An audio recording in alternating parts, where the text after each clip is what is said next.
Hello, folks. I'm Josh McGee, and welcome to another episode of the Gateway to Soccer Show. Thank you so much for tuning in. As always, well, that weekend went according to plan, didn't it? Just amazing. I don't think we're going to get as much of an action-packed weekend this year as we did this past week with all that went down in soccer. There's going to be so much to recap on this week's show. Two major finals, U.S. men's national team starting up Gold Cup play. Plenty of soccer here in America to cover from this past week or so. Just a lot of good, interesting stories, and of course, a lot of results to break down. And then, these guys, St. Louis City SC, two major announcements that we'll get to here at the end of the show, including one where I got to go out to an event and cover it a little bit and talk to Carolyn Kendall-Betts, Kalia Kale, and some of the other people involved with this announcement. So I'm excited to bring that to you here at the end of this episode. With all the tournaments wrapped up, we had to switch up a little bit in the home studio, get back to seeing some of those jerseys that you haven't seen in a while. Over here on this shoulder, of course, had to put up a U.S. men's national team jersey for them starting up things in the Gold Cup. And then I just put up my Nigeria jersey. Still remains one of my favorites among my collection. It's just amazing what they've been able to do with that, and just had to bring it back. So it's been a while. But again, looking forward to breaking down everything that happened over this past week. But of course, got to start off by talking about one of those two major finals. We're going to start off by talking about Euro 2020. So I want to start off by saying that I thought Euro 2020 was fantastic. The action, the drama, the storylines, all the players that got to feature at this tournament was great. I'm not going to sit here and say that the year delay was good for this tournament. I'm also not going to say that we would have gotten the exact same result in 2020 as we did here in 2021, but we ended up having this tournament, and what we were able to get out of it was great. There were a few hiccups along the way. Thankfully, the Christian Eriksen situation was handled and that he's okay and that he's recovering. Of course, also, we've had that little bit of controversy with UEFA in terms of the rainbow flags with the German national team, a few other things along the way, investigating England after that semifinal win versus Denmark. But overall, things were great. VAR, for the most part, was great at this tournament. So at the end of the day, I think that when it's all said and done, that this was a great Euro 2020. And we ended up, like I've been talking about, with the two best teams in the final, England versus Italy. Crowd of I'd have to say over 60,000 English supporters, especially after, unfortunately, what happened pre-match with some of those supporters getting into Wembley Stadium who didn't have a ticket. Some unfortunate scenes there, but in the end, things got kind of controlled. Huge crowd. England versus Italy, two historic teams there in Europe. Italy hadn't won a Euro championship since 1968. England were playing in their very first Euro final at Wembley Stadium. You couldn't write a better script. And then things got flipped on their head, right? Second minute, very early on in the match, England caught Italy going a little bit too forward. They were able to really ramp up that counterattack, and it ended up being finished off by Luke Shaw out there on the wingback. Remember, England started with the back five, so questions about that decision, but immediately paid off because it was Kieran Trippier who had been inserted into the starting lineup who crossed that ball that Luke Shaw was able to finish at the back post, and England are up 1-0. And again, I'm sure everyone was looking around saying, like, yes, they scored pretty early, but in terms of a storybook ending to this Euro final, England seemed like they were well on their way. However, this is Italy, right? Especially in a final, they're not going to panic. They kept their composure. They would eventually grow into the match. Now, granted, England kind of took their foot off the gas just a little bit, but Italy got better as things went along. They made a couple substitutions in the second half to take some guys off who were underperforming. Eventually, they came up with that equalizer on that corner kick. If you watch that play back, 3 separate times an Italy player beat an English player to the ball. The initial flick at the near post, the initial shot at the back post, which was saved by Jordan Pickford. Then eventually Bonucci was able to muscle the ball over the end line and come up with that equalizing goal. For the rest of the second half and into extra time, both sides only had a few chances. I can remember a couple saves Jordan Pickford made on some Italian shots, but neither side were really able to threaten each other's goal. A couple substitutions of note into extra time. England brought on Jack Grealish at the end of the first period, and then Marcus Rashford and Jadon Sancho came on with about a minute left in the second period of extra time. Keep that in mind. Then in the penalty kick shootout, it looked like England were back on track for the W after Andrea Belotti's shot was saved by Jordan Pickford. However, after making their first 2 attempts, England were unable to convert on their next 2. Marcus Rashford, after a little bit of a weird kind of run up to the ball, hit the left post with his shot, and then Jadon Sancho saw his shot saved by Gianluigi Donnarumma. Jorginho then, it was his turn. He had a chance to win it for Italy. He had his trademark little run-up. He went to Jordan Pickford's right, but the goalkeeper was able to get over, make the save, got a little bit of an assistance there by the post maybe, but he was able to keep it out. So England had a chance And the guy who stepped up for them to try to tie up the penalty kick shootout and send it into sudden death was 19-year-old Bukayo Saka. He saw his shot saved by Donnarumma going to his left, and that is what clinched Italy's second ever European Championship. So that is how the Euro 2020 final played out. Let's start off with the positive. Italy, they were the best team at this tournament, clearly. Their brand new dynamic offense allowed them to keep their opponents at bay in most of their matches, and then when they were finally pushed, or in this case, they trailed for the first time at this tournament, their offense allowed them to get back into this match. That old, all defensive type style that they would have played, if they had gone down early like this, who knows if they could have gotten back into it. But now, the way they play, they were able to do so. They got major contributions from each level of their team. It started with the player of the tournament, right? Donnarumma, the 22-year-old goalkeeper who's now moving to PSG. He was fantastic, especially in those two penalty kick shootouts. Great for this team and was just a force back there in net. The defense, right? Chiellini, Bonucci, still going strong there at the back. They both had an excellent tournament. They got great help on the outside. Spinazzola, before his injury, was one of the better players at this tournament. That midfield, Verratti, Jorginho, completely controlled the tempo, created so many chances for their teammates, and of course, broke up play there on the defensive end as well. I already mentioned Insigne and Chiesa. Immobile, started well, was terrible down the stretch for this team, but still he provided some, necessary skills that didn't show up in the box score. And of course, they got a lot of good contributions off that bench, Bellotti, Locatelli, some of these other guys, Barella, who started most of these matches, and you had Berardi as well. Just so many great players that they had at their disposal. And of course, the guy pulling all the strings, Roberto Mancini, cool under pressure, much like this team was at this tournament. Then, of course, you look at England, right? And I don't want to be too harsh on them. They had a great tournament. They were the best defensive team. Manager Gareth Southgate pulled the strings excellently. He's now taken them to a semifinal at the World Cup and now a final at the Euros. But again, when the match is so close and it comes down to a penalty kick shootout, you're going to nitpick. You're going to try to find out what went wrong. Why did it take so long for him to utilize the deepest bench at this tournament? Jack Grealish has been fantastic as a super sub here at the Euros. He brought him on basically in almost every match. He's had a hand in a few goals himself. Why did it take until the very end of the first period of extra time to bring him on? Then, of course, the Sancho and Rashford substitutes. Why did it take so long for them to come on? They're two of the fastest players at this tournament. Italy's defense had to be exhausted by that point. Why don't you bring them on at the very least at the beginning of the second period of extra time? See if you can pick up a goal, run them down that way. Basically bringing them in cold. They couldn't do anything there in extra time. They barely had a kick of the ball, and then you expect them to take a penalty, and then you see the end result of it, unfortunately. Then, of course, the big decision. I don't know what the conversations were like, what players said they would take a penalty, which players wouldn't, and what he had at his disposal. But why would you entrust a 19-year-old who had never taken a competitive penalty for the national team or for his club in his career? Why would you entrust him with a decisive kick in a penalty kick shootout, knowing that there was a good possibility that that kick would be to keep you guys alive? I just don't understand it. I mean, how responsible were you at 19 years old? I barely was. Think about just the weight of the world on his shoulders. He's seen a couple of his teammates already miss penalties. First competitive penalty, it's in the Euro final at Wembley Stadium. I mean, come on. You couldn't pick a veteran like Sterling or somebody else, maybe from the defense, or rearrange some things to make sure that he doesn't put himself in that situation. Just incredibly irresponsible from Southgate. So at the end of the day, it's the fine margins, right? I know it seems unfair. England had a great tournament. They were winning for most of this match. But at the end of the day, man, it just seems common sense to me. After you run them down for so long and you have a deep bench and you have a lot of guys with speed, wouldn't you want to try to go for it there in extra time, avoid the penalty kick shootout? You know how much pressure there's going to be. You're playing in front of your home fans. You want to avoid that. And then, of course, the simple decisions of not picking two players who barely had a kick in the match and then picking a 19-year-old kid who had never taken a penalty. So just think those are bad decisions there. I don't blame the players at all. I mean, again, the pressure of the world is on them. We've seen here this past week the racial abuse that these players have gotten, the defacing of Rashford's mural there in Manchester, I believe, just completely horrible, absolutely horrible. Unfortunately, as soon as they missed those kicks, I knew it was coming. We just know the history and what's been going down there in England. This stuff needs to stop. I've loved seeing all the support that these guys have gotten. They are not to blame. If you want to blame anybody, you blame Southgate for making these types of decisions, for putting them in these positions that unfortunately it was set up for them to fail.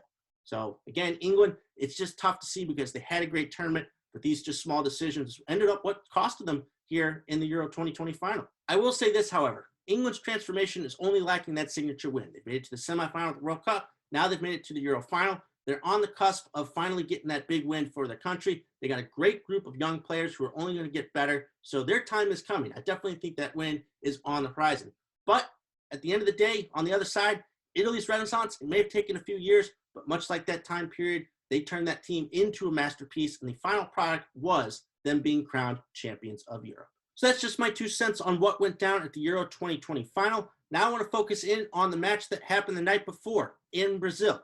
And I'm happy to report, at least from my perspective, that Lionel Messi finally got that monkey off his back. He won his first senior trophy for his country as Argentina were able to knock off Brazil in the Copa America final by a score of 1-0, equaling Uruguay's record of 15 total Copa America trophies. The only goal of the match came in the first half when Angel Di Maria was able to take advantage of kind of a missed kick out on the left side of the Brazil defense. He entered into the 18-yard box. He saw Ederson coming off his line. He was able to successfully chip the goalkeeper from inside the box. Brazil, they would amp up the pressure, especially into the second half, but they were just unable to break down and get past the informed goalkeeper, Emiliano Martinez. Messi and Neymar were named co-players of the tournament, and Messi finished as the joint top scorer with 4 goals. So again, this is just my perspective, but I'm happy for Messi. The knock on him has been he can't win the big one for his national team. He's finally able to pick up a trophy here versus Brazil. Yeah, he didn't have the greatest of games. He actually had a really good chance later on in the match that would have finished it off, but he wasn't able to convert it. But still, 9 of the 12 goals at this tournament, he either scored or assisted on. That's an amazing record. He ran the show. He got a lot of help here finally from his teammates, and especially as the tournament wore on, they really picked things up. They got that clutch win versus Colombia in the penalty kick shootout. And then here versus Brazil, they were able to take advantage of what went down there in the defense. I don't think Brazil was as sharp as they had been throughout this tournament. In my opinion, the competition they faced wasn't as strong as what Argentina had to go through to get to the final. Kind of exposed them here. They weren't able to get back into this match. You know, Neymar struggled alongside a lot of the other guys in this match. And again, Argentina, they just had a better game plan. They took advantage of a situation to get that goal. They were able to see things out. Again, Martinez arguably could have been the player of the tournament himself. He's come up time and time again with huge saves for Argentina, something that they haven't had in the past. A true number 1 starting goalkeeper. And now they've got that, and it showed this tournament. He was a huge part of what they were able to accomplish. You could see just how much this moment meant for all those guys on that team. Once that final whistle blew, they all went straight towards Messi for the celebration. They were throwing him up in the air at one point. You could see the celebrations in the locker room. They knew how much this moment meant at the time, especially for Messi and all that he's had to deal with in his career.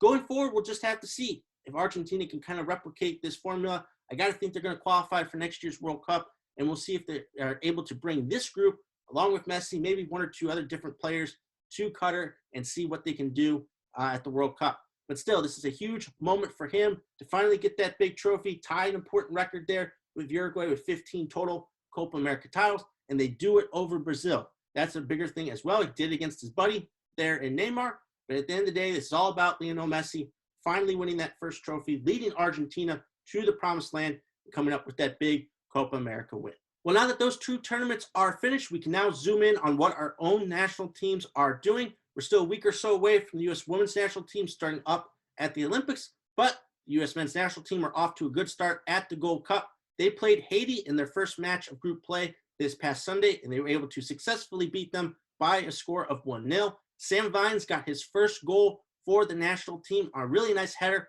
after Jozy Altidore flicked it on in the box.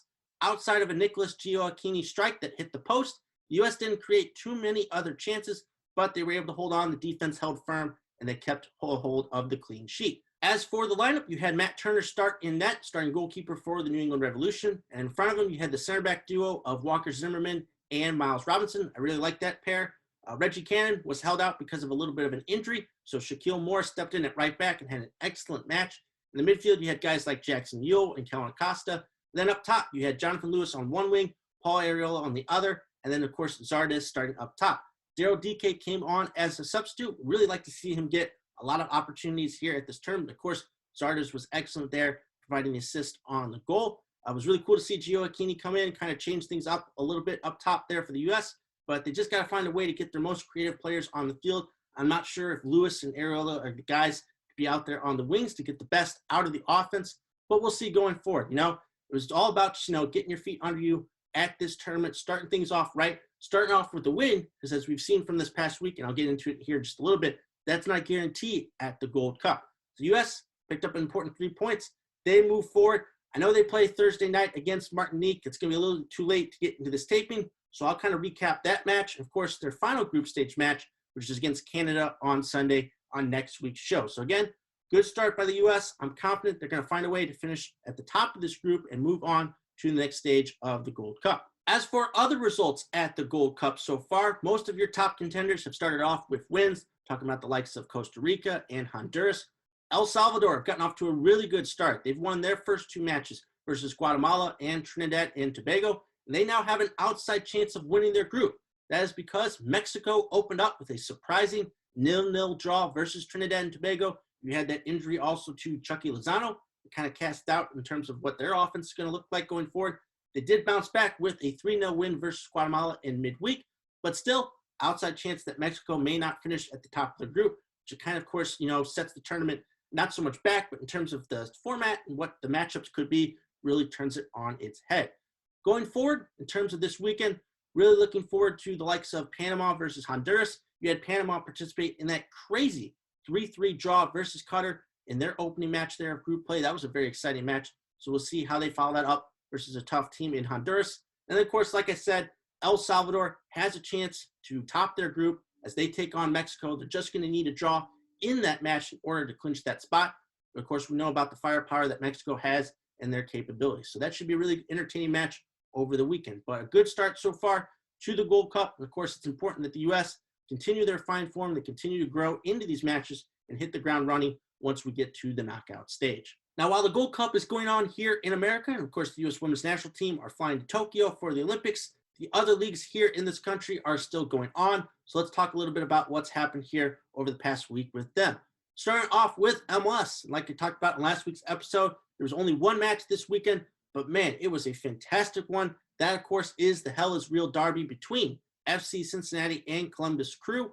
Fantastic start to this match. Cincinnati actually scored in the very first minute on a goal by Edgar Castillo. Then they would add to that lead and make it 2-0 there in the first half. And then they were extended a further lifeline when Harrison Afful got his second yellow card in the first half, was of course sent off after that.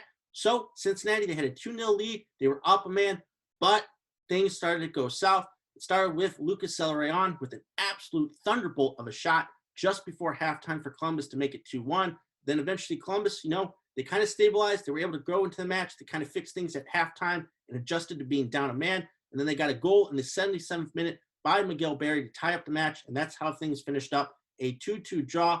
Cincinnati, in terms of that roster, in terms of what they've been going through, they just weren't built for this type of situation. They don't have the horses necessary to kind of advance and take advantage of that man that they were up. And of course, the defense has been a problem for them for as long as we can remember. So good on Columbus to salvage a point here with this tough situation they put themselves in.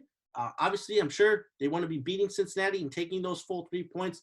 But when a situation plays out like it did, you got to take what you can. So Columbus battling back there in that match against their rival on the road, picking up an important point here at this midway point of the season. For Cincinnati, huge missed opportunity. Again, they're not going to be part of the playoff picture, but still, it is your rival. You're at home. You had a lead. You got to come up with that victory. So again, it was a very entertaining match for a neutral, but at the end of the day, even though it was a draw, Columbus has got to feel like they came out the better side there in that match. Now, before I look ahead to this weekend's slate in MLS, I do want to talk about the news story coming out of Toronto. Before I get to that, though, real quick, I believe at least CF Montreal announced, although the other Canadian teams may be doing this as well, but they're headed back to their native country to play their matches in Canada. Thankfully, thank goodness, it's been a long time for them. They got to be happy to be home. So I'm really excited to see those teams back in their home environment.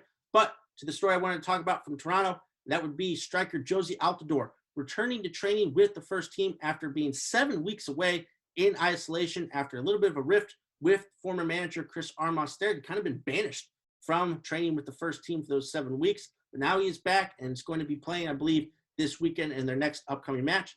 This has been a tough situation, right? Obviously, Jozy is not the same player he once was. And in terms of just how he's been able to work with Toronto going forward, it's been a tough situation. We've seen now Chris Armas was fired after that embarrassing 7-1 loss versus DC United. Now Jozy is bringing back. Toronto have struggled this season. They're near the bottom of the Eastern Conference, so they need all the help they can get. So bringing back Jozy, you never know. Maybe this lights a fire under him. He's maybe going to be excited to be back. Maybe can help Toronto kind of regain some of that ground that they've lost. But again, it's a big story. Again, the former U.S. men's national team striker returning to Toronto, going to be in action here soon. So we'll just have to see how he looks getting back out there on the field. Okay, so looking ahead to this weekend and MLS, the big match on ESPN on Saturday is going to be Atlanta United FC hosting New England Revolution. Of course, both of those teams are missing a couple guys due to the U.S. men's national team at the Gold Cup, so we'll have to see how they adjust to that. Atlanta, they're right there in the middle of the conference, while New England's still holding that top spot. So that should be a very entertaining match there, and again, on ESPN on Saturday. Another good matchup in the Eastern Conference is going to be Columbus Crew hosting NYCFC. There should be plenty of goals in that matchup. Not too many like big-time matchups out west. A lot of the top teams are playing some of the lower teams, but really good one on Sunday. Going to be on ESPN once again. That's going to be Minnesota United FC hosting Seattle Sounders FC. Seattle trying to set that record for the most matches to start the season, unbeaten in MLS history. They're going to be going up against the team that they beat there in that Western Conference final last year. Of course, they've already played them once this season. They crushed them. We'll have to see if Minnesota, they kind of rebounded a little bit and stabilized themselves. We'll have to see if they can put together a better showing this time around.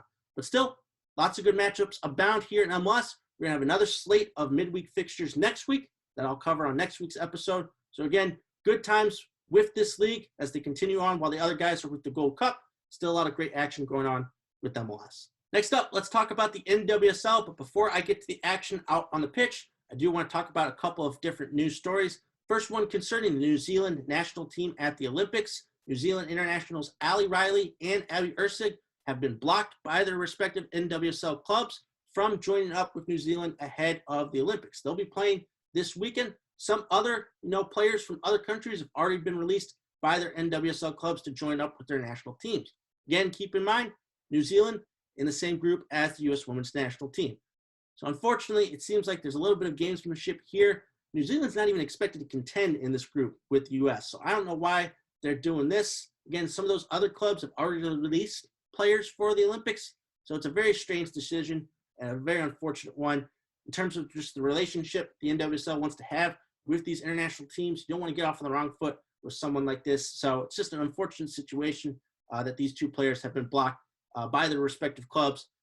Hopefully it's not too bad. They get to New Zealand in time and are able to train necessary enough to get ready for the Olympics. Again, just an unfortunate situation they put themselves in. The other news story I wanted to get to was a big hire by the newest NWSL franchise.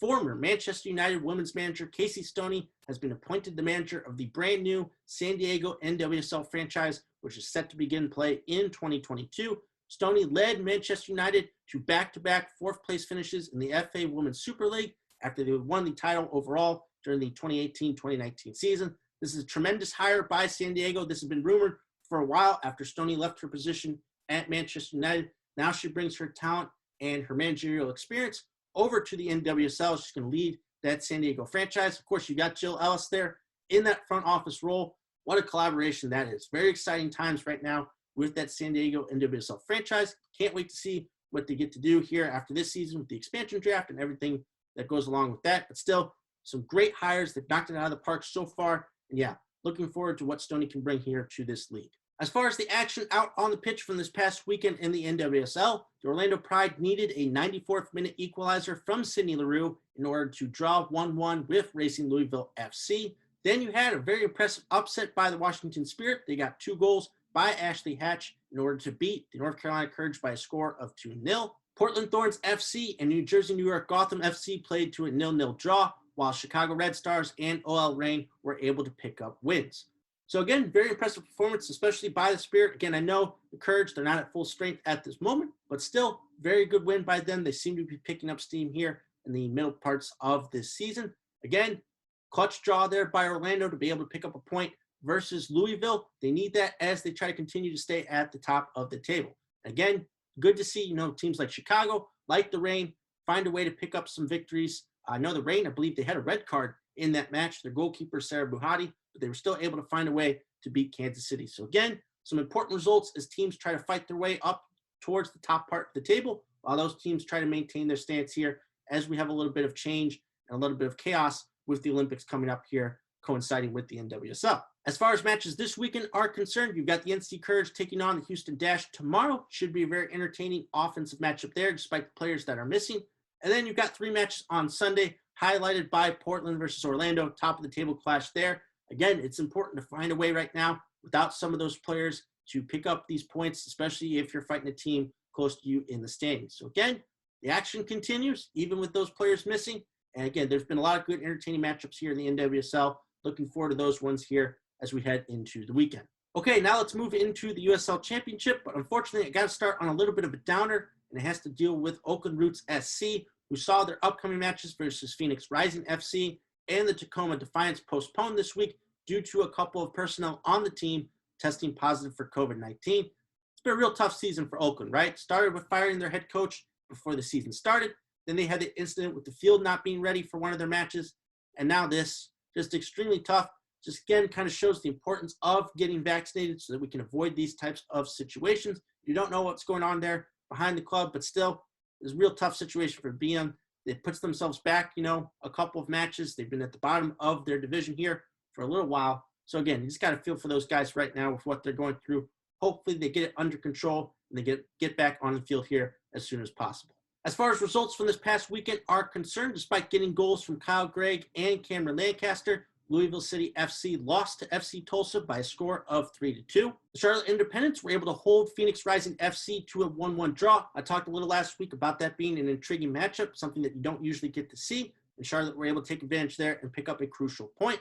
And then lastly, Memphis 901 FC, who are near the bottom there of the Central Division, were able to come up with a 1-0 win over the first place Birmingham Legion FC. I'll get a little bit more into how that was able to happen here in another segment. Then we moved into the midweek fixtures. We basically had matches almost every day this week, which is kind of cool.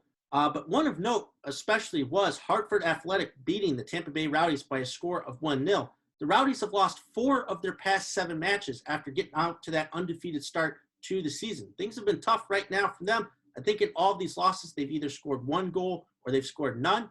So offense maybe needs to get a little bit back on track. Hartford, we've seen them come up with a couple of interesting results this season. They were able to come up with that clutch win at home here on Tuesday, I believe. Louisville were able to bounce back with a 3-1 victory over OKC Energy FC. The offense has been good these past few weeks. It's just been a little bit about the defense.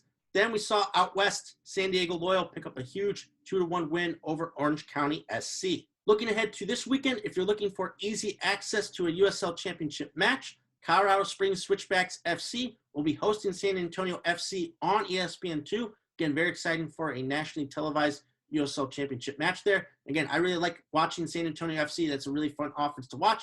And also one of the top scorers in the league, I believe Haji Berry plays for Colorado Springs. So again, really fun matchup there to watch tomorrow afternoon. Then you've got 2 rivalry games. You got the Miami FC versus Tampa Bay Rowdies, and then another matchup there in Oklahoma between FC Tulsa and Oklahoma City Energy FC. Then to wrap things up out west, you've got Orange County SC hosting Rio Grande Valley FC Toros. High-level clash there between 2 teams near the top of their divisions. So again, another great weekend here at the USL Championship. A lot of good matches to check out for. Again, looking forward also to having a nationally televised match there with Colorado Springs and San Antonio FC. Okay, now it's time to get to that astronomical amount of St. Louis soccer news from this past week. Again, I know plenty to get to, especially with St. Louis City SC. We're going to hold off and save the best for last. But let's start off with a couple of former St. Louis FC players doing some great things from this past week.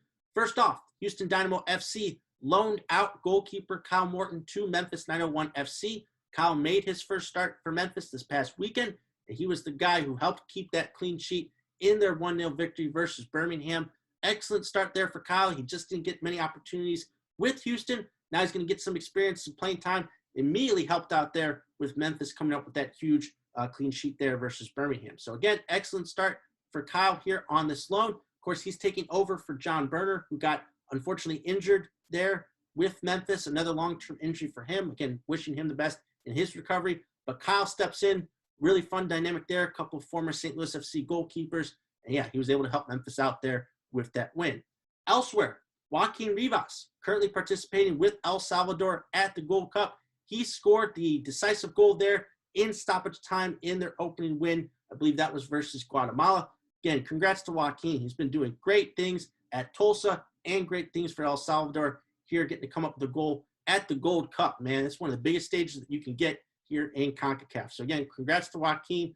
El Salvador looks like they're going to be advancing here at the Gold Cup. So I'm excited to see Joaquin get some more chances there at the national level. Next up, St. Louis Scott Gallagher wrapped up their USL 2 season, unfortunately with a 5-1 loss versus the Des Moines Menace. I believe it was Jacob Biu who scored the opening goal of that match, but unfortunately, again, Des Moines have been one of the best teams in all of USL 2 this past season, just completely ran them over. Remember, SLSG kind of had a little bit of a thin roster going into this match. Eventually, it reared its ugly head here. They still finished third in their division behind Des Moines and Chicago FC United.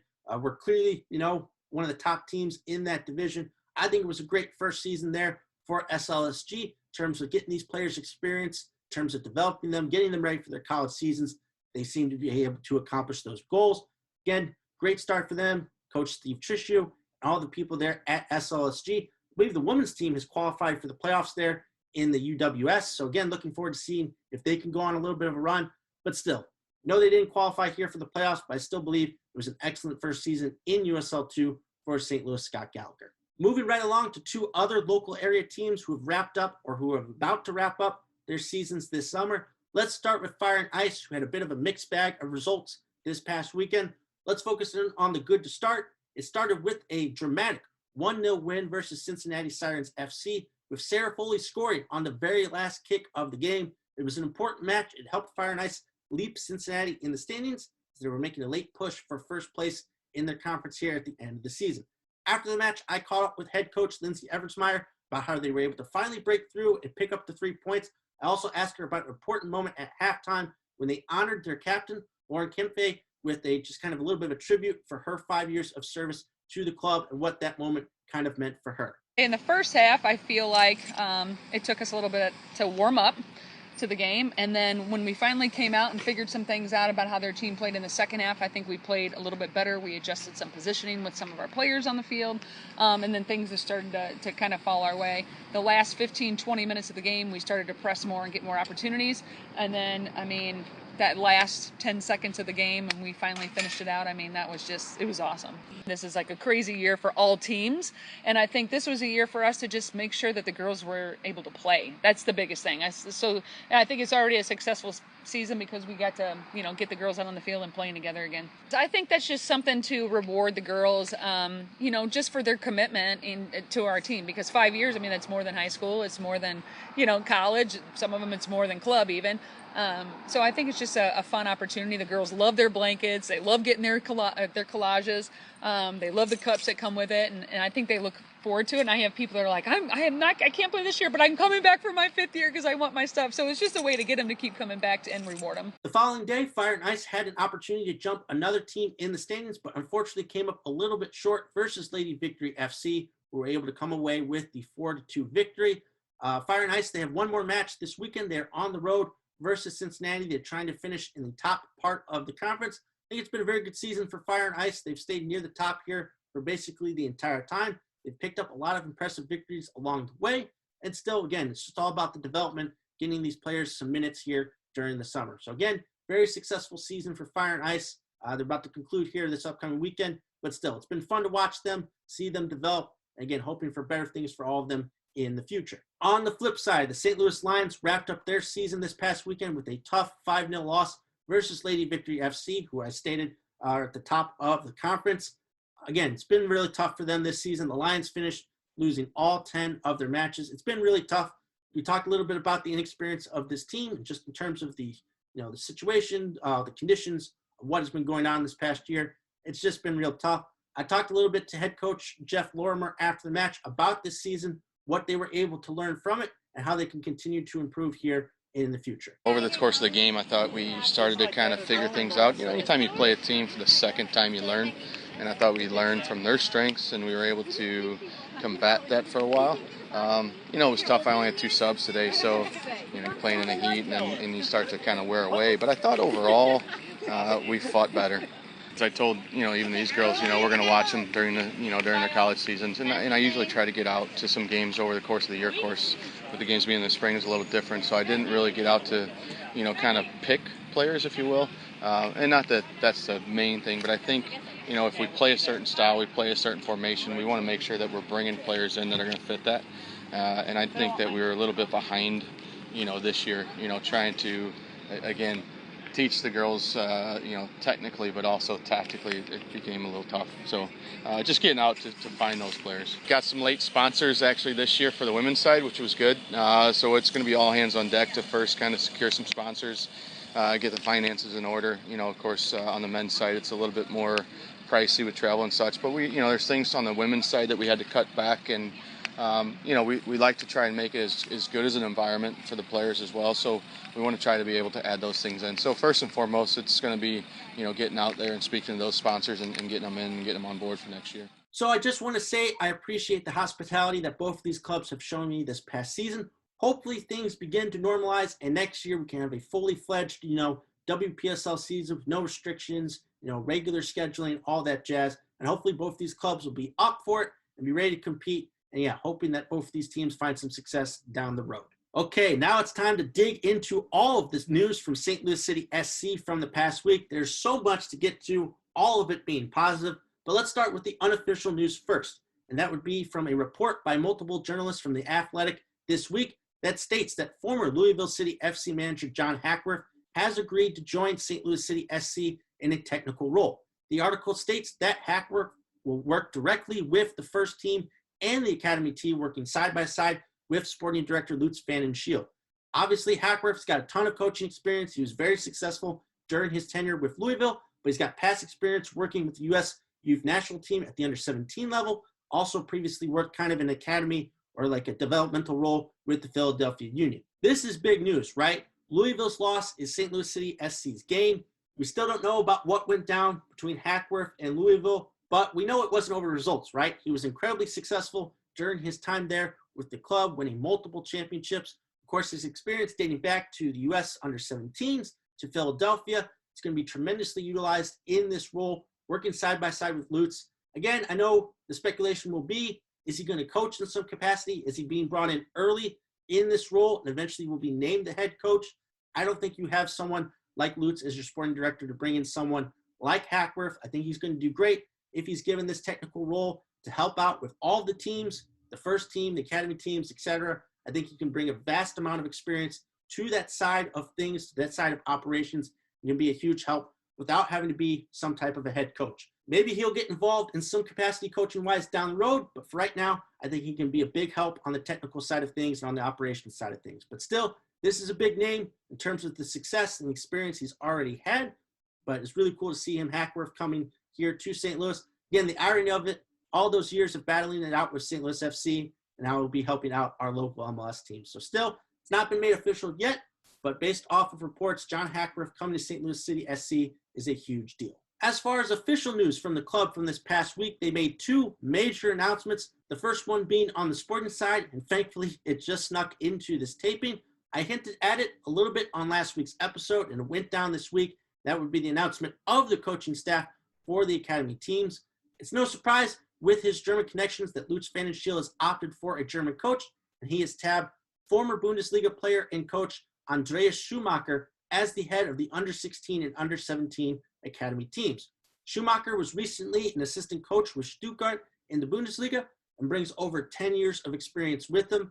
Unfortunately, due to COVID-19 protocols, he is unable to travel to St. Louis at this time, so Lutz is going to take over as the acting head coach as the teams begin training here for the upcoming MLS next season. As far as rounding out the coaching staff, joining Schumacher will be David Critchley, who was formerly the technical director of Lou Fuse Athletic, and also brings a tremendous amount of experience from his time over in England. Then you've got some former St. Louis FC guys.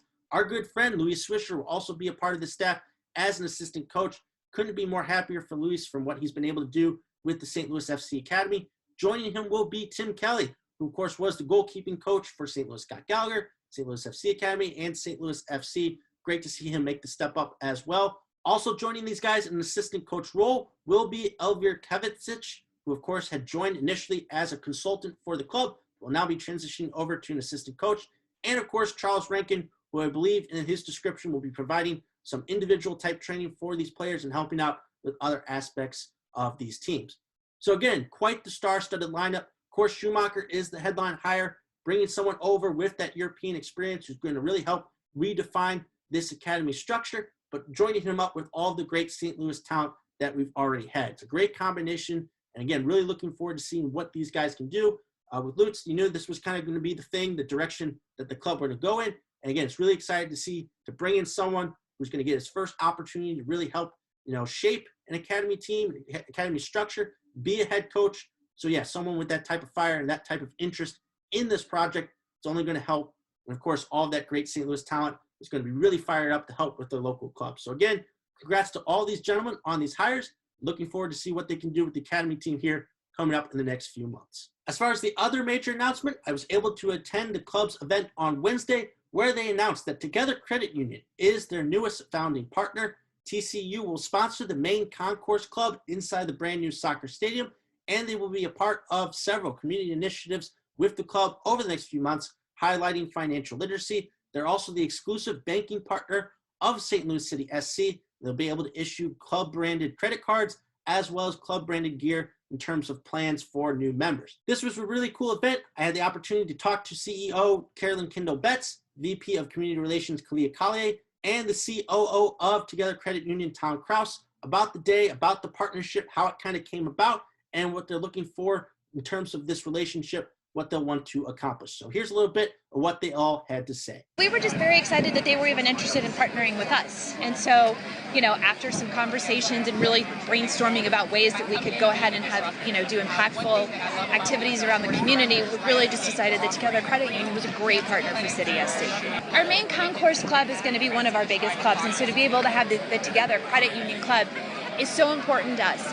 But also, too, it's about all the things that we can offer, not only Together Credit Union employees, but members, but just SC, St. Louis SC fans in general is amazing. We wanted to have a great product both on and off the pitch, and this was always about community as well. And to be able to have a financial partner that is a St. Louis-based company in many, many communities throughout the region. We can also use our satellite locations and certainly use, our stadium and other things that we have access to really make sure we promote financial literacy. And, we're excited to talk about the sport as well.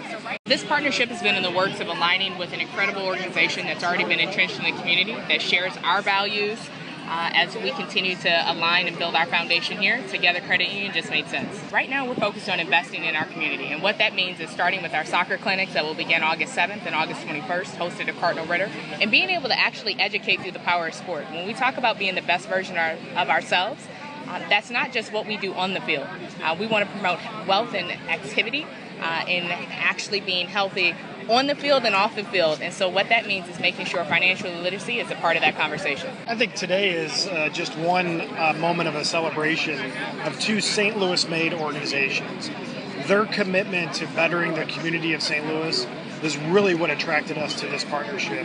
And I got to tell you, from the very get-go, everything we've talked about is leading us towards that path. So to be able to announce it today is wonderful, but really it's about what is coming in the future. The soccer community here in St. Louis, whether it's professional or otherwise, youth, high school, so on and so forth, to get all of them together and connected to this property, we now have a voice and an audience that maybe we wouldn't have had before. So this was another important step for St. Louis City SC, another founding partner who is STL made. That's very important.